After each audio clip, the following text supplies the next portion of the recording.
over 20 years, should say over 30 years, that races have happened here at D'Annunzio. And we're going to see some of the fastest times in that 30-year history. Here come the finalists.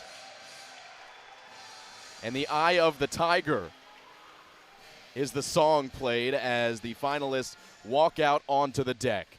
Dylan Porges winning the 500 freestyle out of lane number 2. First shot you saw tonight was Porges winning that 500 free.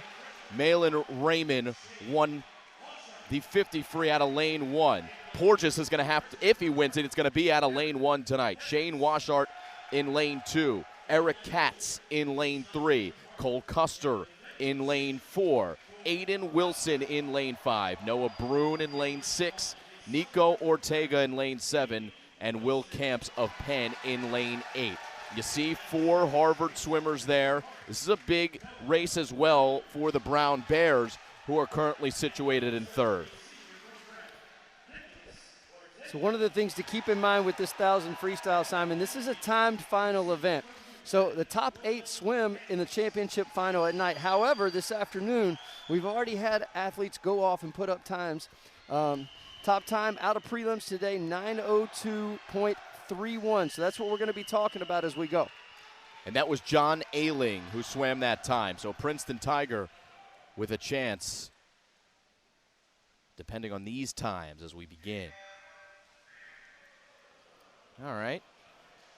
Maybe the misfire on the start isn't as big of a deal as Dylan Porges. He loves it.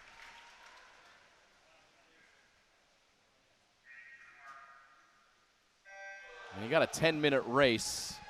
A lot of time to make up for a misfired start. But we are off. The start is not overly important in this race. However, their strategy is. The first part of this race, they're going to feel out the competition a little bit. You've got some guys that are going to try to push it a little bit. Like you can see right now, Nico Ortega's taking off up top of in lane 7. He's going to try to push that, see who's going to go with him and try to read their kind of their strategy, or better yet, try to pull them out of their race plan. If he can force them to do what he wants them to do, that puts him in charge. Now, he needs to be confident in his training and what he's done in order to take this out this fast. But right now, they're smooth. They want to stay long. They want to look around them and kind of build this as they go. This should be an exciting about 9-minute race. If you look at the seed times, there's only 10 seconds separating 1 through 8.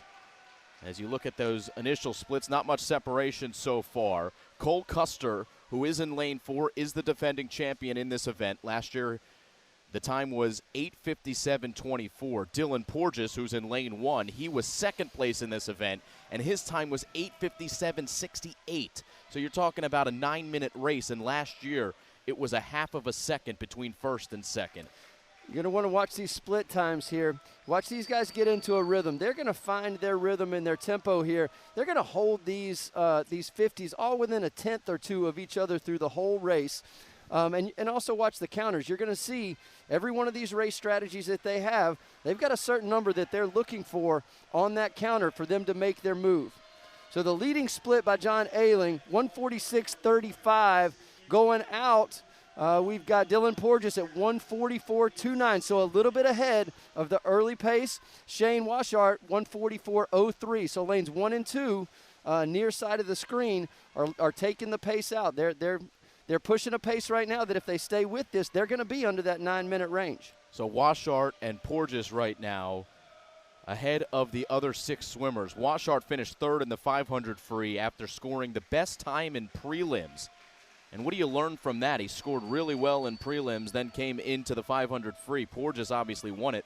Washart wants some vengeance, I'm sure. You know, it's one of those things that you have to be consistent. I don't know if they made any changes with the race plan along the way or you know, kind of what the situation was, but you've got to be consistent. You get back in that final at night, you've got to do it again.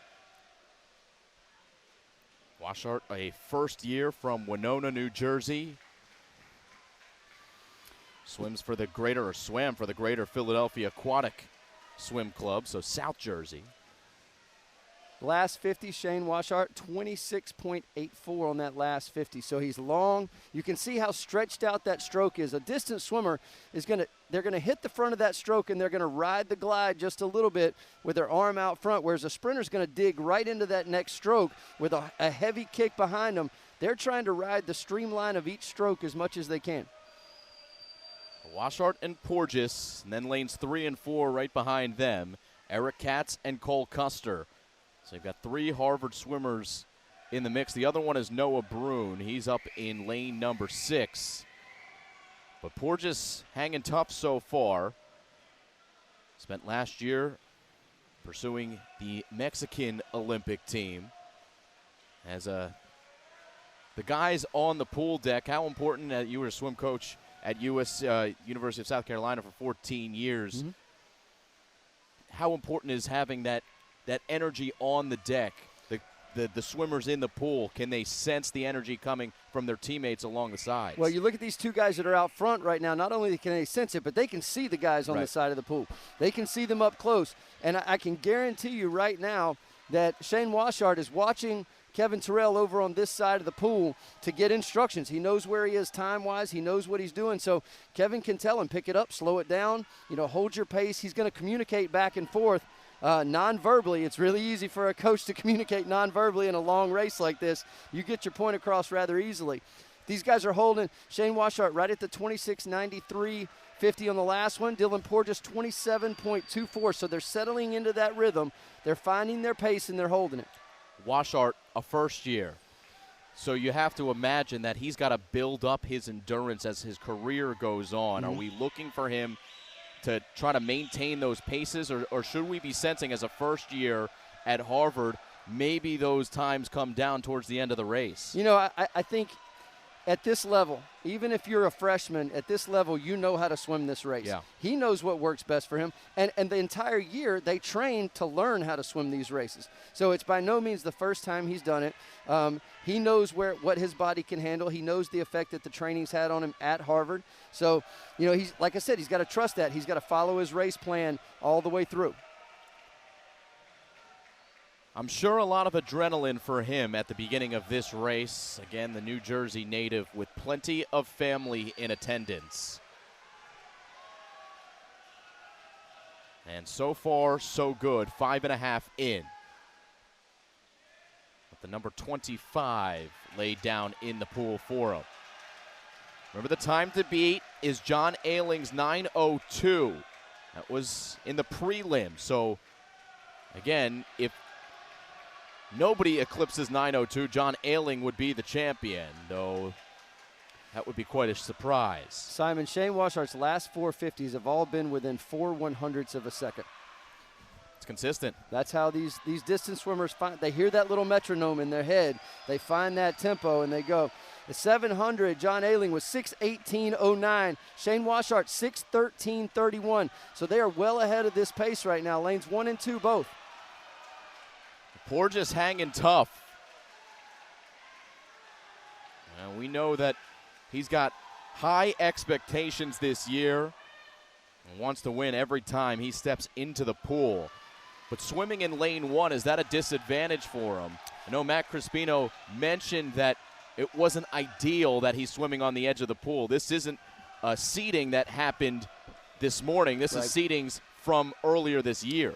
No, I don't think it's a huge issue for him, the way he's swimming out of this. Now, if it was following the normal seating and he was on the outside and he was catching the waves from all of these guys swimming from the middle out, maybe so.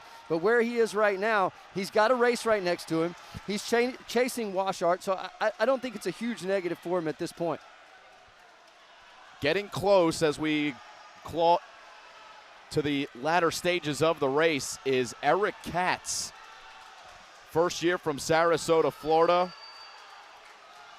Longer the race, the better he is. 4-time Florida Swimmer of the Year.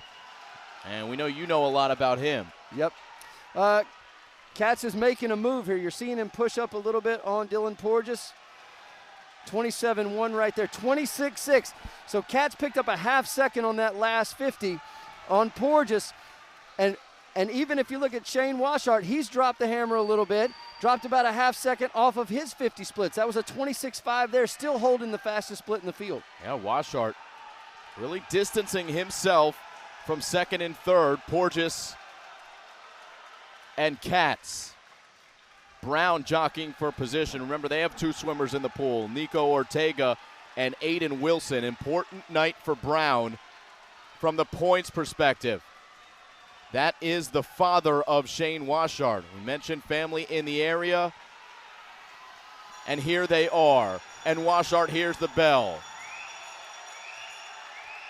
26.03, and he's putting the legs behind it going into the last 50. This is going to be a huge swim for him. 8:46.99 is the Ivy record set by a Harvard Crimson, Brennan Novak, in 2018. Remember, this team race, you've got a second and a third right here, Princeton. These points are important. All right, so it'll be Washart for first. He wins in the 1,000. Second place is important. Who hits it? Princeton. It's Porges. 8:55.68, and Washart's family loves it. Porges might not. He still gets second place points. Eric Katz for third, and Shane Washart. Big swim for the first year for Harvard, and a huge start to the night for the Crimson, who now cement their spot atop first place here at the Ivy Championships.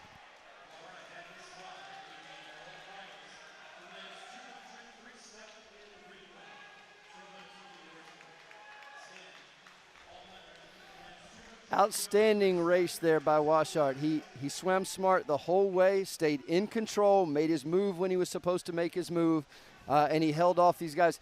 You know, once you start to move away, that does something mentally. If you're in second or third there and you see that leader make the push and you don't feel you can go with them, that kind of breaks you mentally a little bit.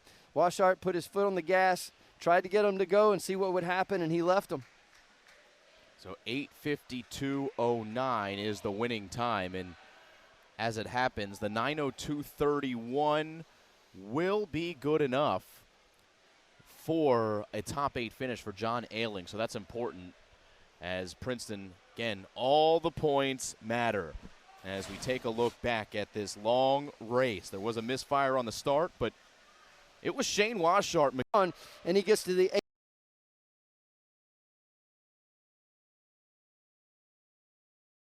Last look with his 200 freestyle relay. As we look at the time, now has some work to do in second. That breaststroke,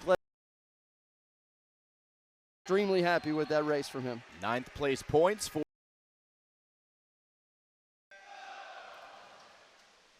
the junior. 50 yards. Coastline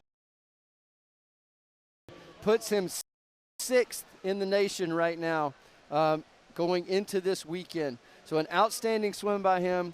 Yannick has established himself as one of the elite level swimmers, not just in the Ivy League, but in the nation. So that's a really deep event nationally. Yeah. Is that to be expected in the individual med lead? It doesn't seem like, I mean, the 8-cut time at 3:39.16, has anybody eclipsed that? Well, there's been a couple, but to tell you how fast that is, Kieran Smith, who was a U.S. Olympian over in Tokyo, is a 3:39.33. So he's right there on that 8-cut. Those 8-cuts are set at such a high standard. Not many guys are going to make that. That's why it's important to be as high ranked as you can within those provisional B-cuts so you can get selected in. Now, Dylan Porges had a stand-in, and now he will represent himself as second place as they announce the finalists here in the 1,000-yard free. The routine here, these guys immediately, as soon as those races are over, they have a plan on how they warm their bodies down, how they cool down after the races and prepare for the next ones.